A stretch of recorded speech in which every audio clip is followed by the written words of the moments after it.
Chocolate आणि मी माझ्या हाताने बनवले, तर त्याला रेसिपी बघूया.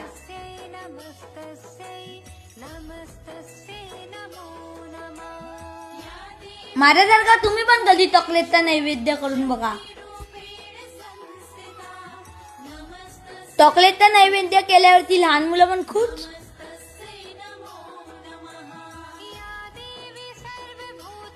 लहान मुलं खुश तर देवी पण खुश.